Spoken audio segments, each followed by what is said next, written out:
మన పిల్లల భవిష్యత్తు కోసం వారికి బంగారు బాట వేయాలంటే సరైన స్థలం ఎంచుకోవాలి. మీ పెట్టుబడికి నమ్మకమైన వేదిక Sri Vasavi projects.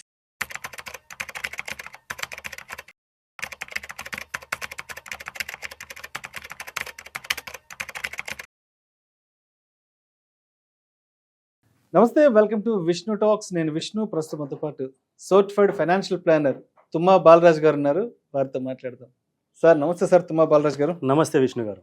Welcome to Vishnu talks. Thank you అండి.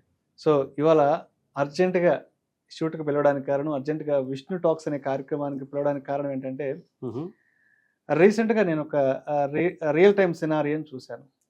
సో ఈ మధ్య ట్రావెలింగ్లో ట్రావెలింగ్ చేసినప్పుడు నా ఫ్రెండ్ ఒక అతను కలిశాను. ట్రైన్లో కలిశాను. సో ట్రైన్లో కలిసాక ఇంకా ఆఫీస్ విషయాలు, అవి ఇవి కెరీర్కి సంబంధించిన విషయాలు మాట్లాడుకుంటున్నప్పుడు తను, నా ఫ్రెండ్ ఎవరైతే ఉన్నారో తను ఈ బిట్ కాయిన్, ఈ క్రిప్టో కరెన్సీ వీటిలో ఇన్వెస్ట్ చేస్తున్నాడంట. ఏంట్రా వీటిలో ఎందుకు ఇన్వెస్ట్ చేస్తున్నావు అది ఇది అడిగితే చెప్పాడు వాడు, అరే ఈ రోజుల్లో మనకున్నటువంటి మెయిన్ స్ట్రీమ్ ఇన్కమ్ని నమ్ముకుంటే మనకు వర్కౌట్ కాదు, ఏదైనా ఒక ప్యాసివ్ ఇన్కమ్, ఏదో ఒక ఇన్వెస్ట్మెంట్ ప్లాట్ఫామ్ని, ఎవెన్యూని మనం సెలెక్ట్ చేసుకోవాలరా. అందుకనేసి నేను ఈ బిట్ కాయిన్, ఈ క్రిప్టో కరెన్సీ ఇన్వెస్ట్మెంట్ని నాకు ఒక ప్యాసివ్ ఇన్కమ్గా తీసుకున్నాను. రీసెంట్ టైమ్స్లో రిటర్న్స్ కూడా బాగొస్తున్నాయి. సో విష్ణు, నువ్వు కూడా ఈ ఫైనాన్షియల్ మార్కెట్స్కి సంబంధించిన దాంట్లో ఉన్నావు కదా, నీకు మంచి ఐడియానే ఉంటుంది. సో నువ్వు కూడా ఈ బిట్ కాయిన్ ఇన్వెస్ట్మెంట్స్ అలాంటి ఏదైనా చేసుకుని ఒక మంచి ప్యాసివ్ ఇన్కమ్ జనరేట్ చేసుకోండి అని చెప్పాడు. సరే, నేను అప్పటి నుంచి ఆలోచనలో పడ్డాను ఏంటన్నది. సో మరి మీరేం చెప్తారు నా ఫ్రెండ్ నాకు ఇచ్చిన సలహాకి? ఒకవేళ మీ ఫ్రెండ్ మీకు ఏదైతే విషయం చెప్పాడో అతి తక్కువ సమయంలో చాలా లాభాలు వచ్చాయని కనుక చెబితే అది ఖచ్చితంగా స్కామ్, ఫ్రాడ్. అదే చెప్పాడు నా ఫ్రెండ్ విష్ణు. తక్కువ టైంలో అధిక లాభాలు వస్తాయని చెప్పాడు. తక్కువ సమయంలో చాలా ఎక్కువ లాభాలు వస్తే మాత్రం ఖచ్చితంగా అది స్కామ్ అని చెప్పొచ్చు, అది ఫ్రాడ్ అని చెప్పొచ్చు. స్కామ్ అంటే ఏంటి, ఫ్రాడ్ అంటే ఏంటి? మీకు తెలిసి మోసం చేస్తే స్కామ్, మీకు తెలియకుండా మోసం చేస్తే ఫ్రాడ్. Okay okay. ఎవరైతే స్కామ్స్కి లోన్ అవుతారో సొసైటీ వాళ్ళని చిన్నచూపు చూస్తుంది. ఎందుకంటే ఎవరైతే స్కామ్కి గురవుతారో they are the most affected person. డబ్బులు వాళ్ళైపోతాయి, సెల్ఫ్ ఎస్టీమ్ వాళ్ళది పోతుంది, కాన్ఫిడెన్స్ వాళ్ళది పోతుంది. సో కొన్ని సందర్భాల్లో ఫ్యామిలీకి చెప్పుకోని పరిస్థితి కూడా ఉంటుంది. అవును సార్. డబ్బులు నష్టపోయిన తర్వాత ఫ్యామిలీకి చెప్పుకోని పరిస్థితి కూడా ఉంటుంది. ఎవరికైనా చెప్తే ఏమంటారంటే, ఇంత తెలివి తక్కువ పని ఎలా చేసావని చెప్పేసి. ఇంత చదువు ఉండి, ఇంత నైపుణ్యం ఉండి కూడా ఎలా మోసపోయారా బాబు అని చుట్టుపక్కల అంటుంటారు. ఒక మాట అనేస్తారు కదా. అంటారు, ఖచ్చితంగా అంటారు. సో ఇది షేమ్ అనిపిస్తుంది. అందువల్ల చాలా ఎవరైతే నష్టపోతారో వాళ్ళు చాలా మందికి షేర్ చేసుకోరు. సో యాక్చువల్గా మనుషులు మనం జనరల్గా డబ్బు నష్టపోయేది తెలివితేటలు లేక కాదు, మనం మనుషులం కాబట్టి, మనకు ఒక మనసు ఉంటుంది కాబట్టి, ఆ మనసులో లాజిక్ కంటే వేగంగా ఇమోషన్స్ పరిగెత్తుతూ ఉంటాయి. సో ఇమోషన్స్ లైక్ గ్రీడ్, లోభము, ఫియర్, భయం, హోప్, ఆశ, లోన్లీనెస్, ఒంటరితనం. సో ఎప్పుడైతే మన మనసులో మన ఇమోషన్స్ లాజిక్ కంటే వేగంగా పరిగెత్తుతాయో అప్పుడు మనము సెల్ఫ్ డిస్ట్రక్టింగ్ డెసిషన్స్ తీసుకోవడానికి అవకాశాలు ఉంటాయి. ఓకే. మన మనసు ఏమైతే ఉంటుందో అది ఒక రివర్ లాంటిది, నది లాంటిది. ఎప్పుడైతే నది ప్రశాంతంగా ప్రవహిస్తూ ఉంటుందో ఆ ప్రవహించేటప్పుడు దాంతోపాటు లైఫ్ని తీసుకొస్తుంది, లైఫ్ ఇస్తుంది, గ్రోత్ ఇస్తుంది, హ్యాపీనెస్ ఇస్తుంది. సో ఇప్పుడు పెద్ద నది తీసుకోండి ఎగ్జాంపుల్, అది ప్రవహిస్తుంది అనుకోండి, ఆ చుట్టుపక్కల ఉన్న పంట పొలాలు వృద్ధి చెందుతాయి, సమృద్ధిగా ఉంటాయి. లోకల్ ఎకానమీ డెవలప్ అవుతుంది, నేచర్ డెవలప్ అవుతుంది. ఎటు చూసినా సంపద, సంతోషం, ఈ రెండు కూడా ఉంటాయి, కన్సంప్షన్ అన్ని పెరుగుతాయి. So life is dependent on the river. అదే నది కంట్రోల్డ్గా కాకుండా అన్కంట్రోల్డ్గా ప్రవహించింది అనుకోండి, దాని చుట్టుపక్కల ఏమైతే ఉందో వాటన్నిటినీ డెస్ట్రాయ్ చేస్తుంది, విధ్వంసం చేస్తుంది. రైట్? అప్పుడు ఏం జరుగుతుంది? బాధ, భయం, లాస్, ఇవన్నీ కూడా జరుగుతాయి. అదేవిధంగా మన మనసులో మన ఇమోషన్స్ ఎప్పుడైతే మన కంట్రోల్ లేకుండా ప్రవహిస్తూ ఉంటాయో మనం తీసుకునే డెసిషన్స్ మనని కూడా ఇబ్బందులకు గురి చేస్తాయి, మనకు నష్టం తీసుకొస్తాయి, విధ్వంసం జరుగుతుంది. దాంతోపాటు మన చుట్టుపక్కన వాళ్ళ వాళ్ళకు కూడా ఈ విధ్వంసం అనేది జరుగుతుందన్నమాట. సో ఎప్పుడైతే మన మనసు స్టిల్గా ఉంటుందో మనం క్లారిటీగా డెసిషన్స్ తీసుకోవడానికి వీలవుతుంది. మనము ఎంత చదువుకున్నా, ఎన్ని తెలివితేటలున్నా, ఎంత జాగ్రత్త పడినా కానీ ఒక్క ఫోన్ కాల్, ఒక్క మెసేజ్, ఒక్క ప్రామిస్ మీరు డబ్బులు ఇబ్బడి ముబ్బడిగా సంపాదించుకోవచ్చు, మీ లైఫ్ మారిపోతుంది, మీరు అనుకున్న డ్రీమ్స్ అన్నీ కూడా ఫుల్ఫిల్ చేయొచ్చు అని ఒక్క ప్రామిస్ మన ఇమోషన్స్ని టచ్ చేసింది అనుకోండి, లాజిక్ ఏమైతే ఉంటుందో అటుకెక్కి కూర్చుంటుంది. సో అప్పుడు మనం ఇమోషనల్గా డెసిషన్స్ తీసుకోవడం మొదలు పెడతాం. ఎవరైతే మోసగాళ్ళు ఉంటారో వాళ్ళు మన డబ్బుని అటాక్ చేయరు, మన ఇమోషన్స్ని అటాక్ చేస్తారు. So emotions like fear, vulnerability, right, ఆశ, హోప్, ఇట్లాంటి వాటిపైన అటాక్ చేస్తారు. సో ఒక హోప్ క్రియేట్ చేస్తారు. సో మన దేశంలో చిన్నవారి నుంచి సీనియర్ సిటిజన్స్ వరకు, సో ఉన్నత చదువులు చదువుకొని ఒక వృద్ధి చెందిన వాళ్ళ నుంచి సామాన్య ప్రజలు, సామాన్య సాలరీడ్ ఎంప్లాయీ వరకు కూడా వాళ్ళ కుటుంబాల్లో ఎవరో ఒకరు ఈ మోసాలకి గురి అవుతూనే ఉన్నారు. సో ఈ ఫ్యామిలీస్ డిస్ట్రాయ్ అవుతా ఉన్నాయి. వాళ్ళు జీవితాంతం కష్టపడి సంపాదించిన డబ్బులన్నీ కూడా కోల్పోతూ ఉన్నారు. ఎక్స్ట్రీమ్ సినారియోస్లో లైఫ్ కూడా తీసుకుంటా ఉన్నారు. రైట్. సార్, ఇక్కడ ఒక విషయం అడగదాం అనుకుంటున్నాను, and sorry for the interruption Balaraj గారు. రీసెంట్ టైమ్స్లో సార్ ఈ ఆన్లైన్ ఫ్రాడ్లని, డిజిటల్ అరెస్ట్లని ఫ్రీక్వెంట్గా గత 1-2 సంవత్సరాల కాలంలో ప్రతిరోజు మనం వార్తల్లో వింటున్నాం, వార్తాపత్రికల్లో చూస్తున్నాం, సోషల్ మీడియాలో కూడా దానికి సంబంధించిన డిస్కషన్స్ చూస్తున్నాం. అయితే అంటే దాని గురించి మనకి ఎంత తెలుస్తున్నా కూడా ఎవరో ఒకరు ఎప్పుడొకప్పుడు మోసపోతూనే ఉన్నారు సార్. ఎస్పెషల్గా ఈ ఆన్లైన్కి సంబంధించి మోసపోయే వాళ్ళు ఎక్కువగా కూడా సీనియర్ సిటిజన్స్ అనేవాళ్ళు ఎక్కువ ఉన్నారు సార్. అంటే ఒక 50, 55, 60 ఈ ఏజ్ గ్రూప్ ఉండే వాళ్ళు పెద్ద ఎత్తున మోసపోతున్నారు. ఏదో ఆన్లైన్ ఫ్రాడ్లు అంటూ, ఏదో పాంజీ స్కాములు అంటూ, డిజిటల్ అరెస్టులు అంటూ కూడా రకరకాల పేరుతో అంటే ఒక సైబర్ విధ్వంసం అనుకోవచ్చు, ఇలా జరుగుతుంది. అంటే కేవలం ఇక్కడ ఒక టెక్నాలజీని ఉపయోగించి, టెక్నాలజీని ఎరగా వేసి మనుషుల్ని కొల్లగొడుతున్నారు. మనుషులు అంటే రోడ్డును పడేలా చేస్తున్నారు. కాబట్టి ఎస్పెషల్గా ఇటువంటి సినారియోస్లో ఎక్కువగా కూడా సీనియర్ సిటిజన్స్ అనే వాళ్ళు ఎందుకు ఎక్కువగా మోసపోతున్నారు?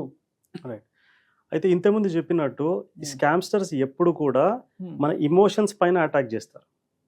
ఈ డిజిటల్ అరెస్ట్ అనే ఇమోషన్ ఏమైతే ఉందో ఫియర్, ఈ ఫియర్ అనే ఇమోషన్ పైన అటాక్ చేస్తారు. ఒక ఎగ్జాంపుల్ చెప్తాను, కొంచెం డీటెయిల్గా. ఒక ఎగ్జాంపుల్ చెప్తాను.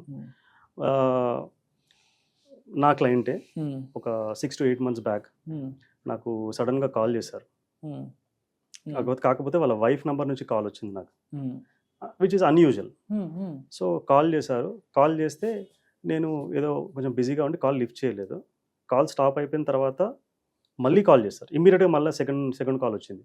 అయితే నేను కాల్ లిఫ్ట్ చేశాను అనమాట, మేబీ సంథింగ్ చాలా అర్జెంట్ అని చెప్పేసి.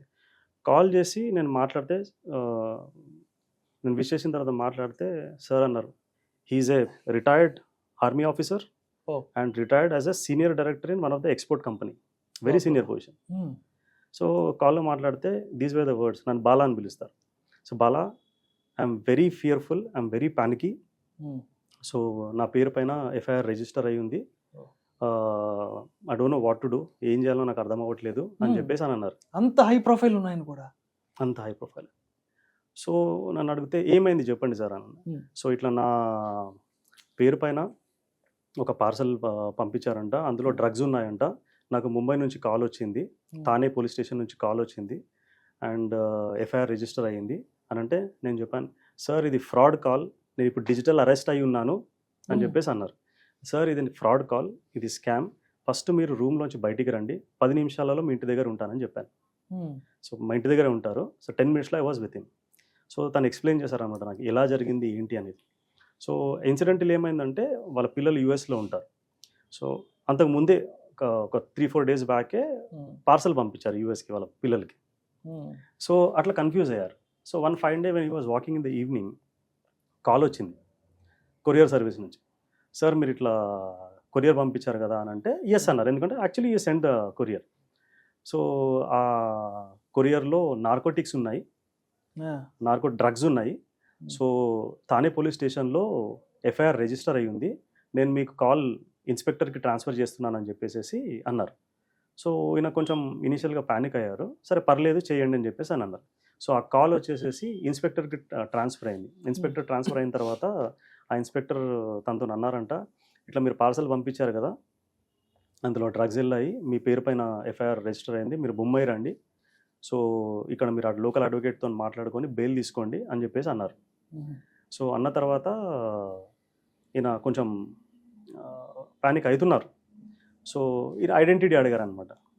సో మీరు కరెక్టా లేదా నాకు ఎట్లా తెలియాలి అని చెప్పేసి వీడియో కాల్ వచ్చేసారు. అప్పటి వరకు వాట్సాప్ కాల్, అది రెగ్యులర్ కాల్ కాదు. సో ఆడియో కాల్ నడుస్తుంది, ఆడియో కాల్ నుంచి వీడియో కాల్కి షిఫ్ట్ అయిపోయింది. షిఫ్ట్ అయిపోయి పోలీస్ స్టేషన్ మొత్తం ఇట్లా ఒక గ్లాన్స్ చూపించేశారు. సో అక్కడ ప్రాపర్ పోలీస్ స్టేషన్ సెటప్ ఉంది, రెగ్యులర్ పోలీస్ స్టేషన్ లాగానే కనిపిస్తుంది. సో అది చూపించేసేసి మళ్ళీ ఆడియో కాల్కి షిఫ్ట్ అయిపోయింది. సో ఇక్కడ సో దట్ ట్రస్ట్ గెయిన్ చేయడానికి, ఇది నిజంగా పోలీస్ వాళ్ళమే కాల్ చేస్తున్నామని, జెన్యూన్ కాల్ క్రియేట్ చేయడానికి అక్కడ ప్రాపర్ యూనిఫామ్ వేసుకొని నేమ్ ఉండి and proper police protocol follow అవుతూ ఆ లాంగ్వేజ్లో ఫాలో అవుతూ బ్యాక్గ్రౌండ్లో నాయిసెస్, ఇప్పుడు మనకు వైర్లెస్ సెట్స్ ఉంటాయి కదా పోలీస్ వాళ్ళవి, సో వెనకాల నుంచి ఆ వైర్లెస్ సెట్ నాయిసెస్ వినబడుతున్నాయి, ఎవరో మాట్లాడుతున్నారు, హిందీలో మాట్లాడుతున్నారు, సర్ మే एक केस आया इनके ऊपर एफआईआर रजिस्टर हुआ क्या करना అని హిందీలో ప్రాపర్ ఆ లాంగ్వేజ్లో మాట్లాడడము. సో ఇవన్నీ కూడా అథెంటిసిటీ క్రియేట్ చేసేటట్టు అయిందనమాట. అంటే ఒక దృశ్యం సినిమా లాగా క్రియేట్ చేశారు సన్నివేశాన్ని. క్రియేట్ చేసిన తర్వాత సో ఇప్పుడు ఏసీపీ మన ఇన్స్పెక్టర్ ఏమన్నారంటే, సో ఇట్లా రిజిస్టర్ అయింది, మీరు రావాల్సి వస్తుంది, మీరు కావాలంటే ఏసీబీ గారితో మాట్లాడండి, లేకపోతే డీసీబీ గారితో నేను కనెక్ట్ చేస్తాను అని చెప్పేసి అన్నారు. సో అయితే మీరు నాకు మీ సరే కనెక్ట్ చేయండి అని చెప్పేసి, సార్ ఇప్పుడు ఏసీపీ గారు లేరు, డీసీబీ గారితో నేను మీకు కనెక్ట్ చేస్తానని చెప్పేసి ఆడియో కాల్లోనే డోర్ నాక్ చేసినట్టు, లోపలికి వెళ్ళినట్టు, పర్మిషన్ తీసుకుంటున్నట్టు, లోపలికి రావడానికి జై హింద్ అనడము, ఇవన్నీ కూడా ఒక రియల్గా జరుగుతున్నట్టు సన్నివేశం క్రియేట్ చేశారు. లోపలికి ఒక పోలీస్ స్టేషన్ ఎన్విరాన్మెంట్ క్రియేట్ చేశారు. జస్ట్ ఇదంతా ఫోన్ కాల్లో అంత ఫోన్ కాల్లో నడుస్తుంది. సో లోపలికి వెళ్ళిన తర్వాత ఏసీబీ సాబ్ సే బాత్ కరో అని చెప్పేసి ఫోన్ ఇచ్చేస్తే మా క్లయింట్ కూడా మాట్లాడారు అనమాట. సో బోలియే ఆప్కా క్యా హే, సో ఐసా హమారా ఇన్స్పెక్టర్ బోలా హై కి మీరు పార్సల్ పంపించారు, అందులో డ్రగ్స్ ఉన్నాయి, మీరు ఇప్పుడు రావాల్సి వస్తుంది ఇమ్మీడియట్గా ముంబైకి, వచ్చేసి మీరు బెయిల్ తీసుకోండి అని చెప్పేసి అని అంటే, లేదు నేను పంపించలేదండి అది అంటే, లేదు మరి మీరు పంపించిన కొరియర్లోనే వచ్చాయి కదా, పార్సల్నే వచ్చాయి కదా, మరి కేసు అయితే రిజిస్టర్ అయింది అని చెప్పేసి అన్నారంట. అయితే ఇప్పుడు ఆయన ప్రొఫెషనల్ ఇంగ్లీష్లో మాట్లాడుతున్నాడు, ప్రాపర్ ఇంగ్లీష్లో మాట్లాడుతున్నాడు, ఎస్పీ డిఎస్పీ రేంజ్ క్రియేట్ అవ్వాలి కదా. సో ఇవన్నీ కూడా ఇంత సీనియర్ పర్సన్ అయినప్పటికీ he fell for it. So professional లాంగ్వేజ్లో మాట్లాడితే ఈయన నిజంగా జెన్యూనే అని చెప్పేసి అనుకున్నారనమాట. సో అయిపోయిన తర్వాత ఫస్ట్ ఈయన అడగడం మొదలు పెట్టారు. సో అడిగారు, మరి ఇప్పుడు నేను ఏం చేయాలి ఇందులో నుంచి బయటపడాలి అని అంటే, సో మీరు ఫైన్ కట్టేసేయండి, ఫైన్ కట్టేసేస్తే అఫీషియల్ చాలాని ఇస్తాం మీకు, సో కేసు ఇక్కడికి కొట్టేయచ్చు అని చెప్పేసి అన్నారంట. ఎంత కట్టాలి అంటే 10 లక్షలు చెప్పేసి 10 లక్షలు అని చెప్పేసి అన్నారంట. మంచి అమౌంట్ చెప్పారా? 10 లక్షలు అని చెప్పేసి అన్నారంట. సో అప్పటికి ఇంకా కంటెంప్లేట్ చేస్తున్నాడు ఏం చేయాలి అని చెప్పేసి. సో ఇన్ బిట్వీన్ ఆయన అడగడం మొదలు పెట్టాడు, మీకు ఏం బ్యాంక్ అకౌంట్స్ ఉన్నాయి, ఏ బ్యాంక్లో ఎంత ఉంది అమౌంట్ సేవింగ్స్ అకౌంట్లో, అవన్నీ కూడా డీటెయిల్స్ ఒకటి అడిగితే సార్ చెప్పేశారు. సో అప్పటికి ఒక 3-4 లక్షల రూపాయలు సేవింగ్స్ అకౌంట్లో ఉన్నాయి. అయితే ఆయన అన్నాడంట, మీరు ఇమ్మీడియట్గా ఈ అమౌంట్ ట్రాన్స్ఫర్ చేసేసేయండి అని చెప్పేసి. సో వాళ్ళు ఆయన మొబైల్కి ఒక లింక్, ఒక క్యూఆర్ కోడ్ 2 పంపించారు. లింక్ క్లిక్ చేస్తే సమ్ యాప్ డౌన్లోడ్ అయింది. సో ఈ ఫోన్ క్లోన్ అయింది. సో స్క్రీన్లో ఏం చేస్తున్నారో అక్కడ తెలుస్తుంది. సో ఇదంతా కూడా దాదాపు ఈ కన్వర్జేషన్ ఇదంతా కూడా దాదాపు 2.5-3 గంటల నుంచి నడుస్తుందంట. సో మీరు రూమ్లోకి వెళ్ళిపోండి, డోర్ పెట్టేసుకోండి, ఎవరిని రానివద్దు అని చెప్పేసి ఇన్స్ట్రక్షన్ ఇచ్చేసేస్తారు. మైండ్ గేమ్ చేస్తున్నారు అక్కడ మొత్తం. They have taken over their mind, his mind. So ఇది అంతా అయిపోయిన తర్వాత అన్ని బ్యాంక్ అకౌంట్లు ఏమున్నాయి డీటెయిల్స్ అన్నీ తీసుకున్న తర్వాత ఇంకా అడగారండి, ఫిక్స్డ్ డిపాజిట్స్ ఏమైనా ఉన్నాయా అంటే, ఉన్నాయి నాకు ఫిక్స్డ్ డిపాజిట్స్ కూడా 50 లక్షల వరకు డిపాజిట్స్ ఉన్నాయి అని చెప్పేసి అన్నారు. సో అవి కూడా బ్రేక్ చేసేసాను అని చెప్పేసి అవి కూడా బ్రేక్ చేయించేశారు. బ్రేక్ చేంజ్ చేసేసి అవి కూడా ట్రాన్స్ఫర్ సేవింగ్స్ అకౌంట్లోకి ట్రాన్స్ఫర్ అయిపోయినాయి. He was about to transfer. అయితే కొంచెం ప్రెజెన్స్ ఆఫ్ మైండ్ వచ్చింది. నేను మీరు ట్రాన్స్ఫర్ చేయాలి, లేకపోతే మీ అకౌంట్స్ అన్ని ఫ్రీజ్ చేసేస్తాము, ఆర్బీఐతోని మేము మాట్లాడేసి ఫ్రీజ్ చేయించేస్తాము అని చెప్పేసి అఫీషియల్ లాంగ్వేజ్లో మాట్లాడాడు. సో ఇక్కడ కొంచెం ప్రెజెన్స్ ఆఫ్ మైండ్ వచ్చేసేసి తనకి నేను ఒకసారి మా సీఏతో మాట్లాడాలా అని చెప్పేసి అన్నారు. మీరు ఎవరితో మాట్లాడినా కానీ ఇమ్మీడియట్గా నేను ఒక టీంని డిస్పాచ్ చేస్తున్నాను, పొద్దుగాల వరకు మీ ఇంటికి వచ్చి మిమ్మల్ని అరెస్ట్ చేస్తారని చెప్పేసి వెరీ అథారిటేటివ్ అండ్ సీరియస్ టోన్లో మాట్లాడారంట. మాట్లాడిన తర్వాత అతనికి ఏమో అనిపించింది. సో ఫోన్ కట్ చేసేసిందంట. ఫోన్ కట్ చేసేస్తే మళ్ళీ కాల్ చేశారంట, లిఫ్ట్ చేయలేదు. మళ్ళీ ఇంకోసారి కాల్ చేశారంట, లిఫ్ట్ చేయలేదు. యాక్చువల్గా మొత్తం అమౌంట్ ట్రాన్స్ఫర్ చేద్దాము అనే సిచ్యువేషన్లో ఉన్నారు. కానీ సమ్వేర్ ప్రెజెన్స్ ఆఫ్ పాయింట్ సీఏతో మాట్లాడతాను అనగానే వాళ్ళు ఇట్లా మాట్లాడేసి కట్ చేసేసిండు. కట్ చేసేసిన తర్వాత ఆ రూమ్లోనే ఉన్నాడు ఈవినింగ్ మొత్తం, నైట్ మొత్తం. సో మార్నింగ్ కూడా ఇంకా కాల్ వస్తుందేమో అని చెప్పి వాళ్ళు ఏదైతే నంబర్ నుంచి ఫోన్ వచ్చిందో ఆ నంబర్కి మళ్ళీ కాల్ చేస్తే కనెక్ట్ అవ్వట్లేదు call, only incoming, out going లేదు. సో మార్నింగ్ ఆల్మోస్ట్ 10:30-11 వరకు ఆ రూమ్లోనే ఉండడము, బయటికి వెళ్ళకపోవడము, ప్యానిక్ సిచ్యువేషన్లో ఉండడము, ఇదంతా జరిగింది. సో మార్నింగ్ నాకు కాల్ చేసిన తర్వాత నేను చెప్పంగానే రిలీఫ్ అయిపోయింది. He was able to save from the situation. So digital arrest ఇంత భయంకరంగా ఉంటుంది. అట్లీస్ట్ సార్ విషయంలో ఓన్లీ ఆల్మోస్ట్ 1 ఈవినింగ్ అనుకోండి, 1 night he was digital arrested.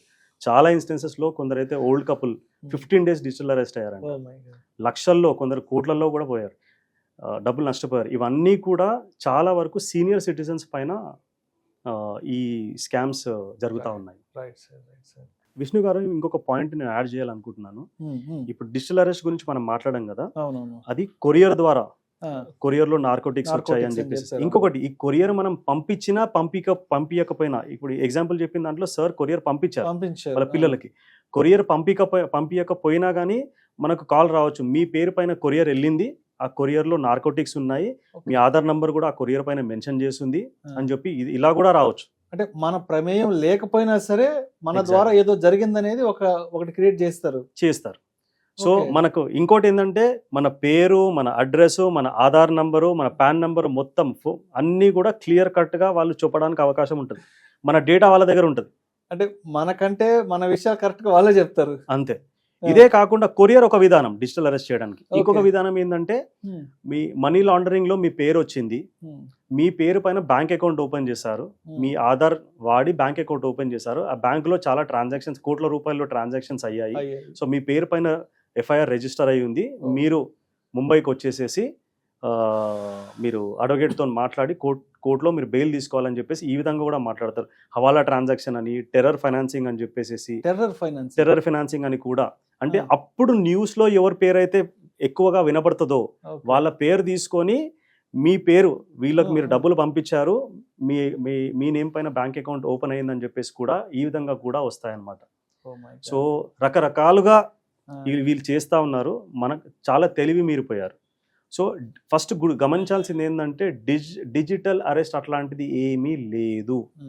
నిజంగా అట్లాంటిది ఏమైనా అయితే కనుక మన దగ్గరకు వస్తారు, లీగల్గా మనం ఏమైనా ఫేస్ చేయాలంటే ఫేస్ చేయాలి.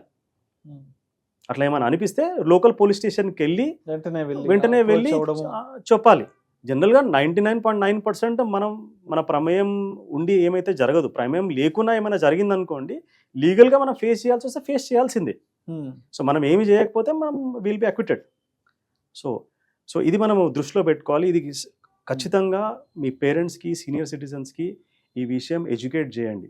ఎందుకంటే ఒక్కసారి ఆ సీనియర్ సిటిజన్స్ డిజిటల్ అరెస్ట్ ఒక ప్రాసెస్ త్రూ వెళ్ళారనుకోండి, వాళ్ళు చాలా చాలా ఇబ్బందులకు గురవుతారు. వాళ్ళ సెల్ఫ్ ఎస్టీమ్, అంటే fag end of their life సంతోషంగా ఉండాల్సిన టైంలో వాళ్ళు డబ్బులు కోల్పోవడము, పిల్లలు వాళ్ళపైన రెస్పెక్ట్ కోల్పోవడము, అండ్ లోన్లీనెస్ అవ్వడము, మానసిక ప్రశాంతత కోల్పోవడము, ఇవన్నీ కూడా జరుగుతాయి. జీవితం దుర్భరం అవుతుంది. సో మీ పేరెంట్స్ ఇట్లాంటి సిచ్యువేషన్కి గురి కాకూడదు అని అంటే వాళ్ళని ఎడ్యుకేట్ చేయండి. There is nothing called digital arrest.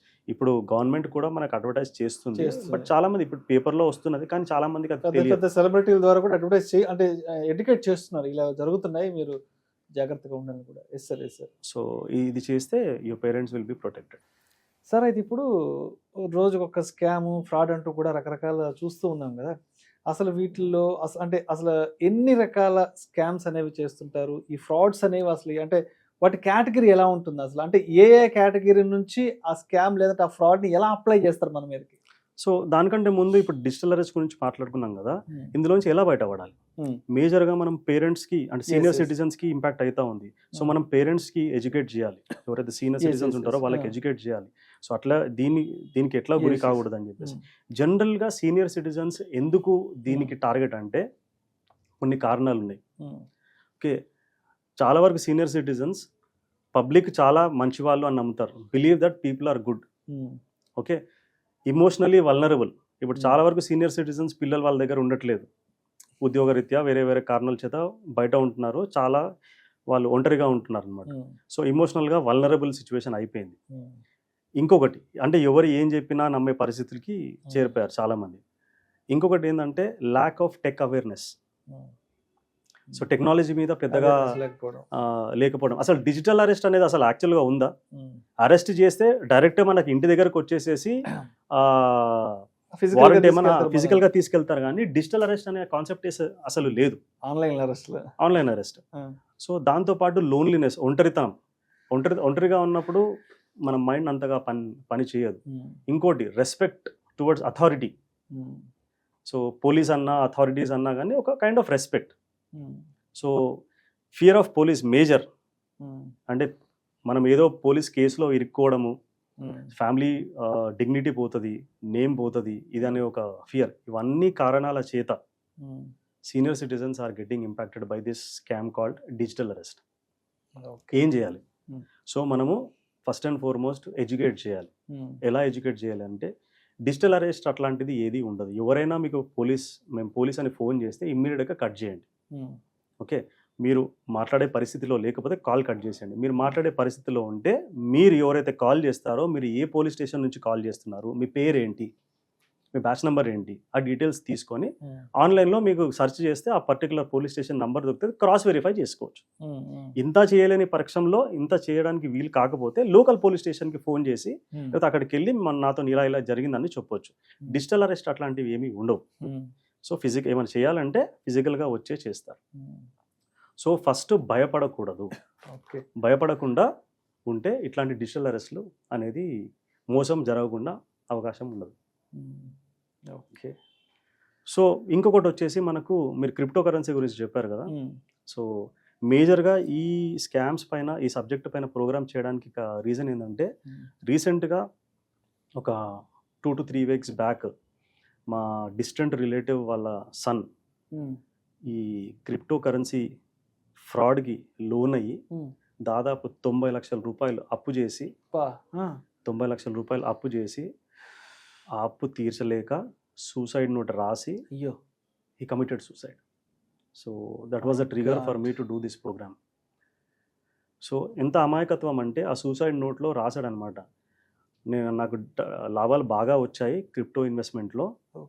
So ఆ డబ్బులు నేను వెనక్కి తీసుకోవాలంటే వాళ్ళు కొంచెం పేమెంట్ చేయమంటున్నారు, ఆ పేమెంట్ చేస్తే ఆ డబ్బులు వచ్చేస్తాయి అని చెప్పి సూసైడ్ నోట్ రాసి he committed suicide. Oh my God. ఇదే కాదు, రీసెంట్గా నాకు ఒక 10 days బ్యాక్ నా ఓన్ క్లయింట్ కాల్ చేశారు నాకు. ఇట్లా మీరు అన్నారు కదా, సో సైడ్కి డబ్బులు సంపాదించుకుంటే బాగా ఉంటుందని చెప్పి, ప్యాసివ్ ఇన్కమ్ అని చెప్పేసి సేమ్ నాకు కాల్ చేశారు అన్నమాట. ఒక 10 days బ్యాక్ కాల్ చేశారు. ఏమనంటే సో ఇట్లా నాకు దాని ఇన్వెస్ట్మెంట్స్ ఉన్నాయి మా దగ్గర, నాకు ఒక 1 lakh rupees రిడమ్షన్ చేసుకోవాలనుకుంటున్నాను నేను. సో ఎందుకు అని అడిగాను. సో ఇట్లా నేను సైడ్ హసల్ చేస్తున్నాను నేను, సో సైడ్ ఇన్కమ్ జనరేట్ చేయడానికి సైడ్ హసల్ చేస్తున్నాను అని. ఏంటి అని అడిగాను. నేను క్రిప్టో కరెన్సీలో ట్రేడింగ్ చేస్తున్నాను, క్రిప్టోలో ట్రేడింగ్ చేస్తున్నాను, నాకు మంచి రిజల్ట్స్ వస్తున్నాయి. నేను $200 ఇన్వెస్ట్మెంట్ చేసిన ఇనీషియల్గా, ఆ 200 కాస్త $400 అయింది, 100% లాభం నాకు వచ్చింది అని అన్నాడు. నేను ఆ డబ్బులు వెనక్కి వచ్చాయా, బ్యాంక్ తీసుకోగలిగావా అని అంటే నేను తీసుకోగలిగాను, వచ్చినాయి అని చెప్పేసి అన్నాడు. సో బాగానే ఉంది కదా. సో నేను ఇంకొకటి క్వశ్చన్ అడిగింది ఏంటంటే ఈ సోర్స్ ఎక్కడి నుంచి వచ్చింది, ఎవరు చెప్పారు మీకు దీని గురించి, ఈ సోర్స్ ఎక్కడి నుంచి వచ్చింది అని చెప్పేసి అడిగాను. నాకు ఆఫీస్లో కలీగ్ ఉన్నాడు, హూ ఇస్ మై ఫ్రెండ్, తను నాకు రెఫరెన్స్ ఇచ్చింది ఇది. సో ఈ ట్రేడింగ్ చేయడానికి ఒక అడ్వైజర్ ఉన్నాడు, ఆ అడ్వైజర్ ద్వారా మేము చేస్తున్నాము.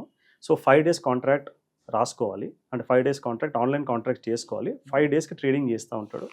అందులో ఎంత లాభం వస్తే 30% అతనికి పే చేయాలి, నష్టం వస్తే అతను ఏమి బేర్ చేయడు అని చెప్పేసి అన్నాడు. సో మరి నోన్ సోర్సా అంటే నోన్ సోర్స్ అని చెప్పేసి అన్నాడు. I could feel the happiness in his voice. చాలా హ్యాపీగా, చాలా కాన్ఫిడెంట్గా ఉన్నాడు అనమాట. ఎందుకంటే డబ్బులు వచ్చాయి కదా, అంటే ఆల్మోస్ట్ 20,000 రూపీస్ పెడితే 40,000 వచ్చినాయి. సో దాని తర్వాత మళ్ళీ తన దగ్గర బ్యాంక్ అకౌంట్లో ఉన్నాయి ఇంకొక 1,50,000 2 లక్షలు పెట్టాడు. మళ్ళీ ఇందులోంచి కూడా తీసాక అందులో పెట్టాడు.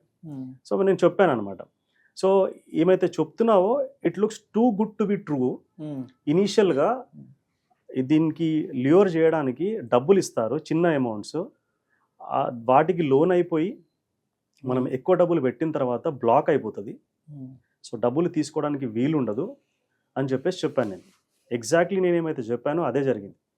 With in a span of అతను మొదలుపెట్టినప్పటి నుంచి 12-15 రోజుల్లో ఇప్పుడు డబ్బులు తీసుకొని ఒక 1,00,000 రూపాయలు తీసుకొని ఇంకా పెట్టాడు అక్కడ. పెట్టిన తర్వాత తన ఇన్వెస్ట్మెంట్ మొత్తం కలిపి ఒక 2 లక్షలు ఏమో అయ్యాయి. ఆ 2 లక్షలు కాస్త 5-6 డేస్లో దాదాపు 5-6 లక్షలు అయ్యాయి. 5-6 లక్షలు కాస్త దాదాపు 15 లక్షలు అయ్యాయి. సో 15 lakhs ఎప్పుడైతే అయ్యిందో 15 lakhs ప్రాఫిట్ వచ్చింది. సారీ, 15 లక్షలు అవ్వలేదు, పెట్టిన అమౌంట్కి 15 lakhs ప్రాఫిట్ వచ్చింది in a span of 10 to 15 days time. So ఆ 15 లక్షల పైన 30% కట్టాలి. ఆ 30% కట్టడానికి వాళ్ళ కలీగ్ దగ్గర, వేరే అతని దగ్గర డబ్బులు తీసుకొని ఇదానికి పేమెంట్ చేసాడు. సో ఇదంతా ఏమైపోయిందంటే ఫ్రాడ్ యాప్ అనమాట. ఫ్రాడ్ యాప్ క్రియేట్ అయింది. ఫ్రాడ్ యాప్లో ఇతనికి లాగిన్ ఐడి, పాస్వర్డ్ ఇవన్నీ ఇచ్చేసేసి he was able to see his investment grow. So డబ్బులు పెరుగుతూ ఉన్నాయి. సో తొందరగా లాభాలు వచ్చేస్తూ ఉన్నాయి. సో నేను పెట్టింది 2-3 లక్షలు, దాదాపు 15 లక్షల రూపాయలు లాభం వచ్చింది 10-15 రోజుల్లో. So I was very happy. But డబ్బులు తీసుకుందామనే టైంకి not able to take out the money. Only first time తీసుకోగలిగాడు. 20,000 పెడితే 40,000 అయింది, తీసుకోగలిగాడు. కానీ లేదు, డబ్బులు కావాలంటే నాకు ప్రాఫిట్ కట్టాలి ఫస్ట్. నా ప్రాఫిట్ పైన 30% అడ్వైజర్కి కట్టాలి. So then he realised. నాకు కాల్ చేసిన అనమాట. కాల్ చేస్తే నేను మీటింగ్లో ఉండి లిఫ్ట్ చేయలేదు. తర్వాత ఇప్పుడు message, please call back, it's very urgent అని చెప్పేసి కాల్ చేసి అడిగాను ఏం జరిగింది అని. అంటే ఇదంతా స్టోరీ చెప్పాడు అనమాట. Oh my God. సో ఒక్క విషయం మనం ఇక్కడ గుర్తుపెట్టుకోవాల్సింది ఏంటంటే, fast money is not real, real money is not fast. ఇతనికి వచ్చింది ఫాస్ట్ మనీ, కానీ రియల్ మనీ కాదు. ఫాస్ట్గా లాభాలు వచ్చాయి, ఫాస్ట్గా అకౌంట్లో డబ్బులు కనిపించాయి, కానీ రియల్ మనీ అది కాదు. Real money is not fast. Real money అంటే మనం వెల్త్ క్రియేట్ చేయాలి అని అంటే తొందరగా క్రియేట్ చేయడానికి వీలు కాదు. అది 5 సంవత్సరాలు, 10 సంవత్సరాలు, 15 సంవత్సరాలు, 20 సంవత్సరాలు పడుతుంది. ఈ ఒక్కటి కనుక గుర్తుపెట్టుకుంటే, fast money is not real, real money is not fast. మనం ఇట్లాంటి స్కామ్స్కి లోన్ కాకుండా ఉంటాం. Right sir.